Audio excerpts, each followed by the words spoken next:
One of the fastest ways advisors lose credibility with clients is by blaming carriers for things they don't fully understand. Caps drop. Clients get frustrated, advisors panic, and suddenly the conversation turns defensive. So today, I want to take you behind the scenes and explain clearly and simply why carriers limit caps and how you fix the problem without switching products every time the market changes. Because here's the truth, most advisors never explain well. Caps are not a flaw, they're a risk management feature. And once you understand that, you stop reacting and you start designing. First, let's clear up the biggest misunderstanding. Indexed life insurance is not the stock market. Clients hear the word indexed and assume they're getting a market return. They're not. This is not a return like owning stocks. It is an interest crediting method. The carrier is not investing policyholder money in equities. They are using options to determine how interest is credited to the policy. That distinction matters a lot because the index crediting method exists in lieu of the fixed interest option inside the policy. You're choosing between a declared fixed interest rate or an indexed interest crediting method tied to an external benchmark. Both are ways of crediting interest. Neither is direct market participation. That's why caps exist. Caps are not limiting your return. They define the maximum interest credit the carrier is willing to offer in exchange for providing downside protection. You're trading unlimited upside for principal protection and predictability. That's the deal. Now here's where advisors get themselves into trouble. They present caps like a feature instead of a variable. They anchor clients on last year's cap, illustrated upside, or comparisons to the S&P. So when caps change, the client feels misled, even though the policy is doing exactly what it was designed to do. Caps were never the strategy, structure was. And when structure is sound, caps matter far less than advisors think. Here's a reframing question you should be asking long before caps ever change. If the goal here is tax-efficient capital, liquidity, and leverage, and the indexed method is simply the alternative to the fixed account, how important is the cap relative to the structure? That question resets the entire conversation.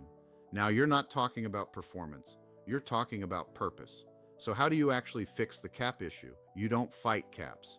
You design around them. Let me show you how sophisticated advisors do this. First, they fund for cash value efficiency, not illustrated performance.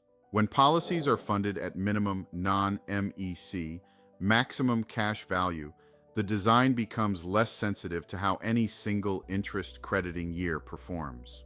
Now the index strategy is a growth enhancer, not the foundation, and the policy is built for balance sheet utility, not headline numbers. This is why large case and premium finance designs don't live or die by one cap.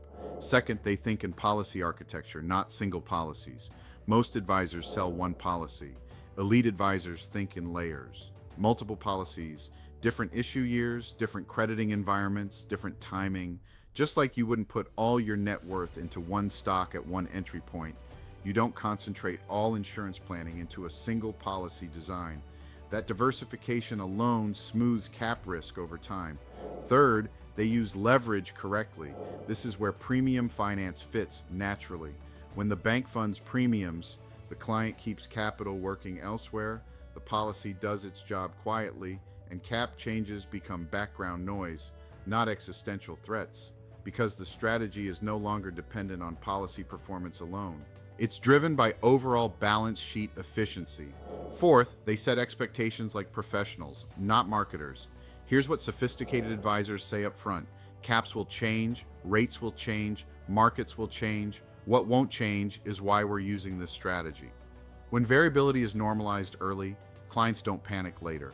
And when clients don't panic, trust stays intact. Here's the real takeaway. Index crediting is not a market return. It's not designed to outperform equities. It is an alternative to the fixed interest option with more upside potential and the same downside protection.